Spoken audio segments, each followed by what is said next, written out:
அச்சார் போடுறேன் பாருங்கள் எப்படி இருக்குன்னு சொல்லிட்டு. நீங்களும் உங்கள் வீட்டில் மாங்காய் எல்லாம் கிடச்சிச்சின்னா தோட்டங்களில் உங்கள் ஃப்ரெண்ட்ஸில் தோட்டங்களில் இல்லை உங்கள் தோட்டத்திலே இருந்துச்சுன்னா இந்த மாதிரி போட்டு வச்சுட்டிங்கன்னு வைங்களேன், ஃப்ரிட்ஜில் வச்சுக்கிட்டிங்கன்னா நல்லாயிருக்கும். சாம்பார் சாதம், தயிர் சாதம், லெமன் சாதம் இதுக்கெல்லாம் ஸ்வீட்டாகவும் இருக்கும், சுவையாகவும் இருக்கும், சூப்பராகவும் இருக்கும் ஃப்ரெண்ட்ஸ். அதனால் நீங்கள் இதை ஃபாலோ பண்ணுங்கள். மாங்காய் சீசனில் தான் இது பண்ண முடியும்.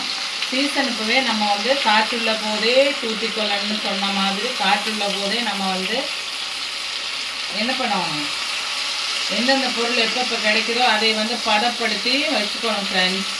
அதனால தான் நான் இப்போ பதப்படுத்திட்டு இருக்கிறேன். என்னத்தை பதப்படுத்துகிறேன்னா மாங்காய் விரும்பாத மக்களே கிடையாது. மாங்காய் மசக்கையில் இருக்கிறவங்க மழலை வரைக்கும் ரொம்ப பிடிச்ச உணவு மாங்காய். மழலை குழந்தையத்தான் மழலைன்னு சொல்லுவாங்க ஃப்ரெண்ட்ஸ். மசக்கையில் இருக்கிறவங்க மழலை வரைக்கும் எல்லாருக்குமே மாங்காய்னா ரொம்ப ரொம்ப ரொம்ப ரொம்ப பிடிக்கும் ஃப்ரெண்ட்ஸ். எனக்கு ரொம்ப பிடிக்கும். அதனால தான் நான் இது மெயினாக செய்கிறேன். எங்கள் வீட்டில் இருக்கிறவங்களுக்கு எல்லாருக்குமே பிடிக்கும். இந்த மாங்காயை நம்ம அச்சாறு போட்டு வச்சா அதுக்கு தேவையான பொருட்கள் என்னென்னா மாங்காய், உப்பு, மிளகாப்பொடி, கருவேப்பிலை, தேங்காய் நெல் செய்யணும் ஃப்ரெண்ட்ஸ். இது வெல்லம் இடித்து வச்சுருக்கிறேன். இந்த மாதிரி தான் இதெல்லாம் போட்டு நல்லா வணக்கி நல்லா மாங்காயை வேக வச்சதுக்கப்புறமா நம்ம இந்த வெல்லத்தை எல்லாம் கொட்டி தேங்காய் நெல் செஞ்சோம்னா சூப்பர் ஃப்ரெண்ட்ஸ். பாருங்கள் ஃப்ரெண்ட்ஸ், எல்லாம் செஞ்சுட்டு உங்களுக்கு காமிக்கிறேன். நீங்களே ஆச்சரியப்படுவீங்க. ஆனால் நிறைய பேருக்கு தெரியும்.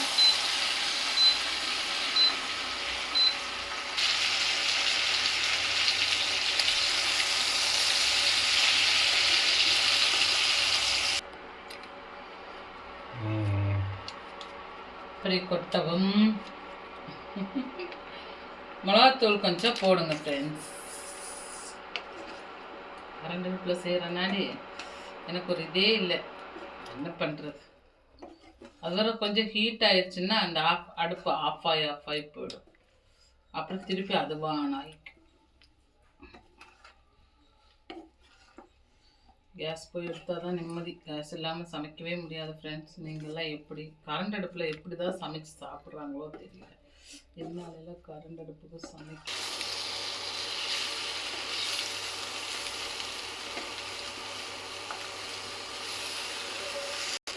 ஃப்ரெண்ட்ஸ். இப்போ பார்த்தீங்கன்னா வெல்லம் இருக்குல்ல, நல்லா இப்படி குருணையாக நல்லா பொடிச்சு வச்சுக்கணும் ஃப்ரெண்ட்ஸ். பொடிச்சு வச்சுட்டு இது மேலே அப்படியே அழகாக தூவணும்.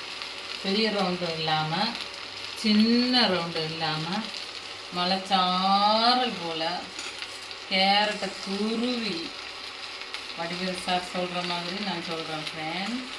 அப்படியே அழுதாப்பில் இந்த பக்கம் ஒரு திருப்பு, அந்த பக்கம் ஒரு திருப்பு போட்டோம்னா வெல்லம் நல்லா கரைஞ்சி அப்படியே மாங்காயோடு அப்படியே ஜாயிண்ட் ஆகிடும். அப்படியே சூப்பராக இருக்கும் ஃப்ரெண்ட்ஸ். நல்லா போட்டு விட்டுறோம் ஃப்ரெண்ட்ஸ். போட்டு விட்டோம்னா நல்லா மெல்ட் ஆகி மாங்காயோட காம்பினேஷனும் இந்த வெல்லத்தோட காம்பினேஷனும் ஒன்றா கை கோர்த்து நிற்கும் ஃப்ரெண்ட்ஸ். சூப்பராக இருக்கும் ஃப்ரெண்ட்ஸ். நீங்கள் பாருங்கள், நான் கிண்டி எடுக்கிறப்ப வேறு லெவல் ஆகிடும். இன்றைக்கே தீர்ந்தாலும் தீர்ந்துடும். இது எங்கள் வீட்டில் அச்சார் செஞ்சு வச்சேன்னு வச்சுக்கோங்களேன், இதெல்லாம் வச்செல்லாம் சாப்பிட்றது இன்றைக்கேன்னா இன்றைக்கே தீர்ந்துடும். சும்மாவே தட்டில் போட்டு நானே நக்கி சாப்பிடுவேன்.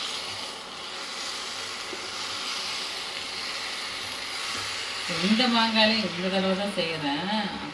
இந்த மாங்காய் இன்னொரு மாங்காய் இருக்குங்க, சீமுக்கு மாங்கான்னு சொல்லுவாங்க, பூமாங்கான்னு சொல்லுவாங்க.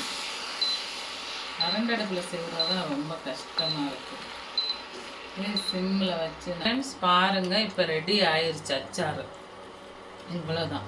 இது அப்படியே நம்ம தண்ணி படாமலும் வேர்வை துளி இதில் விழுகாமலும் மூடக்கூடாது friends.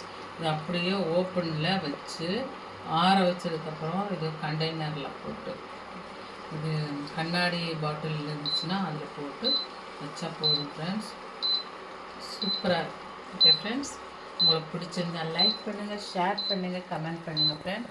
Okay friends, bye bye, see you.